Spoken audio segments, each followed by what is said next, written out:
Hello everyone and welcome to another episode, and I'm pretty sure most of you would not have expected me to be here back at the Motorist in Leeds, if I can just aim my camera in, and I am in the lovely Beatrix today. I wasn't actually intending to come here, but actually I thought after a few months of being out working on my cars, working on Ruby, and Beatrix being fully fettled, she's going to be MOT'd very soon because the MOT is due. I'm sure she'll pass. I thought I'd get out and come to the absolutely freezing cold north, and my hands are like stove. Today it was supposed to be a sort of European themed day today, so I'm not sure what we're going to see, but I'm going to show you some of the best cars on show today, and I've seen one or two oddities which might have been interest to people. Yes, Beatrix has made it. Tell you what though, I've had to clean this car thoroughly again because just salt and grit, it's not something that we get in Birmingham because the council can't afford to grit the roads, which is a good thing for the underside of cars in Birmingham. So I'll be doing a wash when I get her home, but great, ran without an issue whatsoever, no issues whatsoever. And we have been parked next to with Jason's lovely Ford Focus. Oh yes, 3-door Z-Tech. Now again, as some of you may know, this was a finesse special edition. This is not an official model, it's a dealer specific specification, and Nazi has a fantastic sticker on the side, but this was only a dealer limited edition where it was registered at Quicks, as we can see. And he's done a couple of subtle modifications here and there, just to make it a bit more personalised. Leather seats with a lovely armrest. If you honestly, lovely, fantastic tyres. Oh, he's got some Michelins. I didn't realise he's got some Michelins, but my god, this car does need a clean. It's been everywhere. It's used and it's abused. Well, not abused, but used and enjoyed. But has the clips come out of that?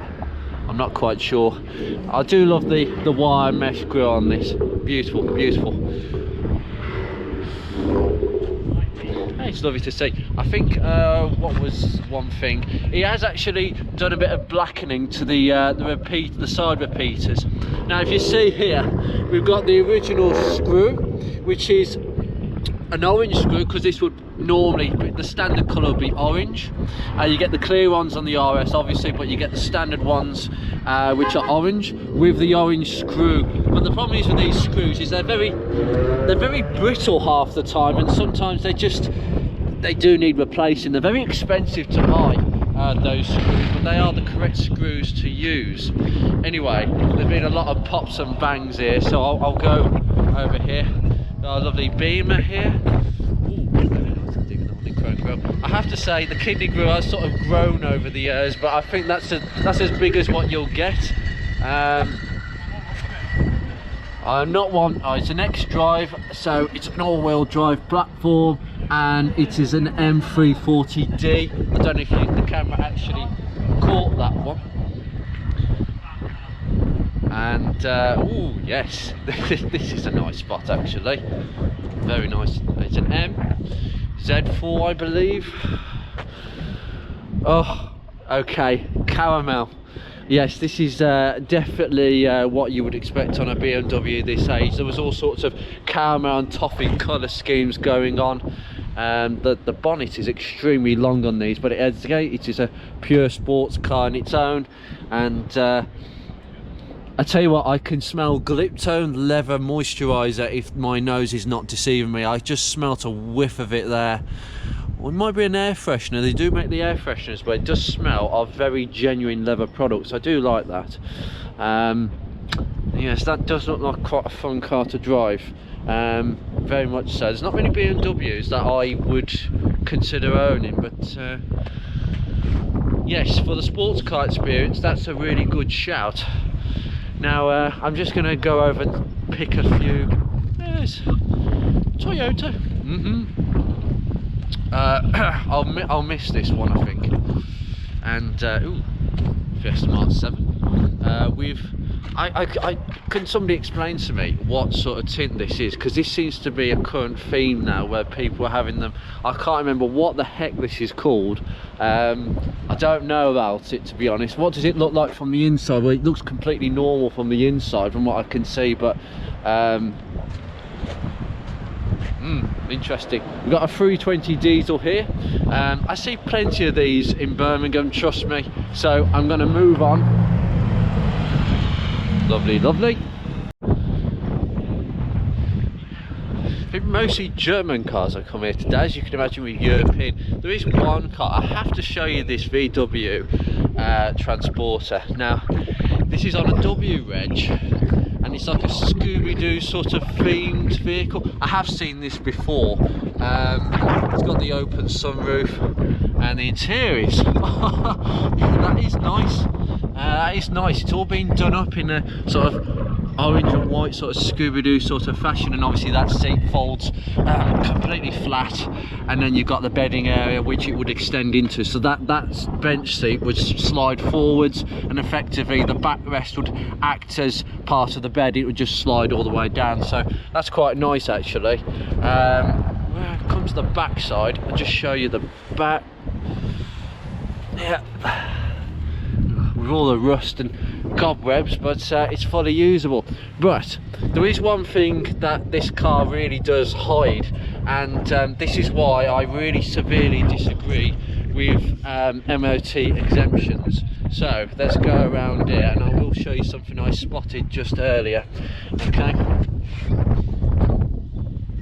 now that is the torsion beam, and that's not good. That's not good. That's going to pull away. And if we come to the other side here, I have noticed this down this side, which was kind of hard to spot. But again, we've got a massive hole, corrosion, and yeah, I don't think we've got much of a sill going on here. That is dreadful. There is literally no structural rigidity on this side of the van, and that is bad.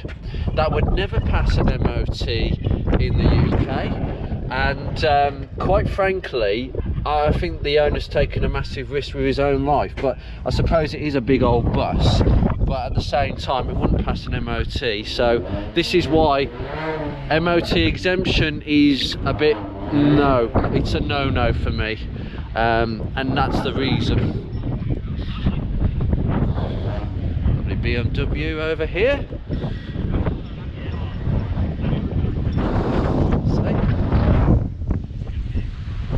Quite nice. Got a Z4 over here as well. An M4 over here. Competition. Can anybody let me know what that particular means, or it just means it's another version? We've got the sort of whale tail sort of aerial antennae. Quite a nice piece there. BMW are really good at alloys, and I love the tyre valve cap, but oh god, hands are freezing. Some Renault Clios down here. Ooh. It's interesting how it's actually grown over the years.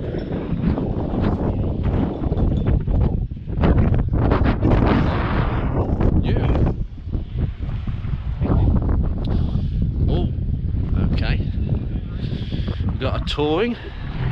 They're very hard to come by these days. Actually, they're getting rarer and rarer to come by. 207, very interesting car. My ex-partner had one, and they're good cars.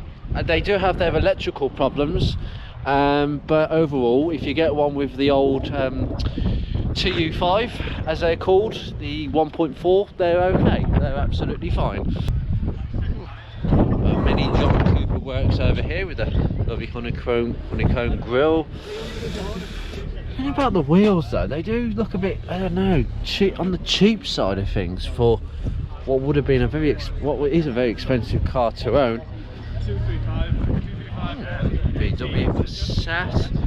Come round here, transporter. Interesting.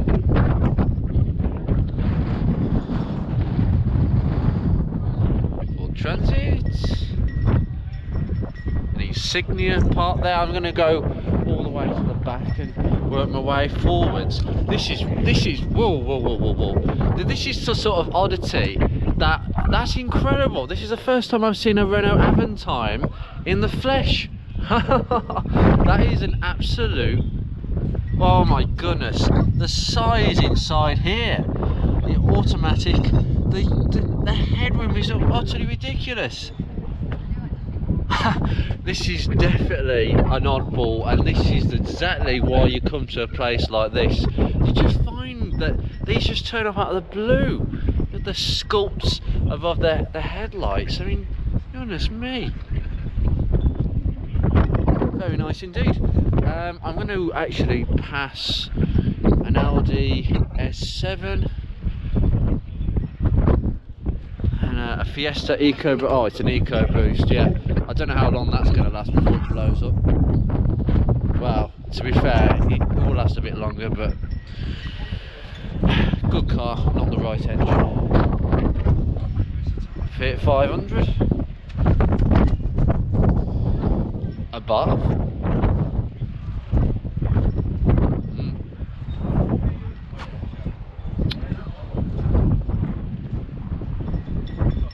Well, I've caught my attention there, but I'm just going to come to this. It's a 318 M318 I should say, manual gearbox.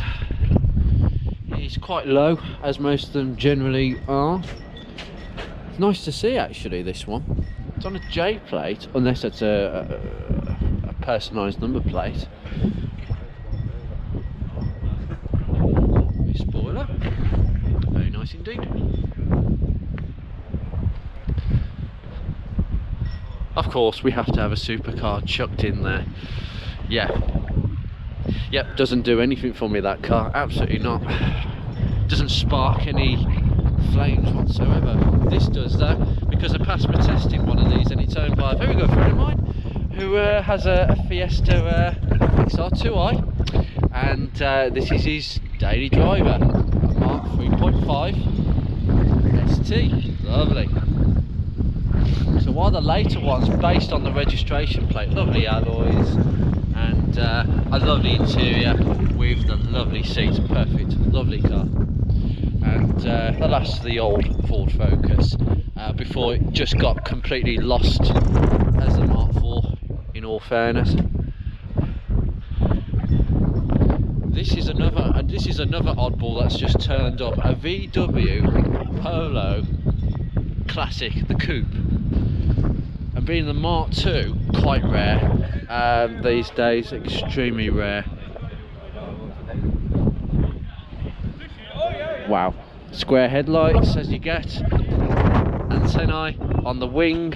Ah, yes. And the interior, I tell you what, is actually very, very well kept. Yeah, really nice. And there were some versions called the Derby, I believe. So lovely. This is the, oh yes, it is the Classic, so I did read that correctly. I love the back lights, very nice indeed. Ooh, Porsche Boxster. You got another Mark 7 Fiesta. Each to their own on that one. Oh, okay. This is the Smart 4.2 Roadster. You see so many of these. What the heck is going on here? Wow. Okay, that's interesting. I don't see too many of these now. They are an oddball of a car, but extremely interesting, different. It's a good thing.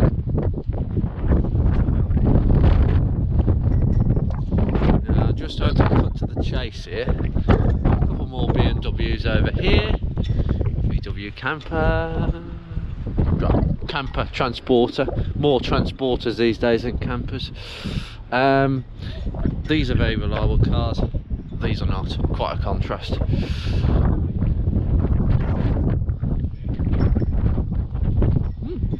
Interesting.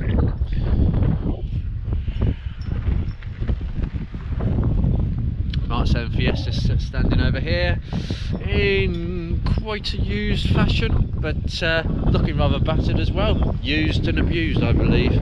And oh yes, now what Alpha is this? I'm not a massive expert on Alphas, but this is another interesting car, and I won't find out until I get to the backside because it's a GT. I have no idea what this is, but Alpha GT.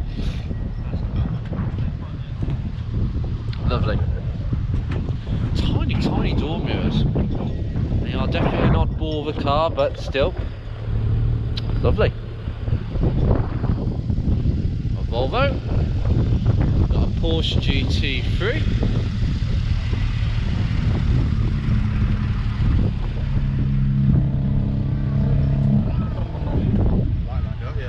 Very nice indeed. Lovely. Oh, and look what the cat dragged in at the last very second. God, it looks even more disgusting than the last time I saw it.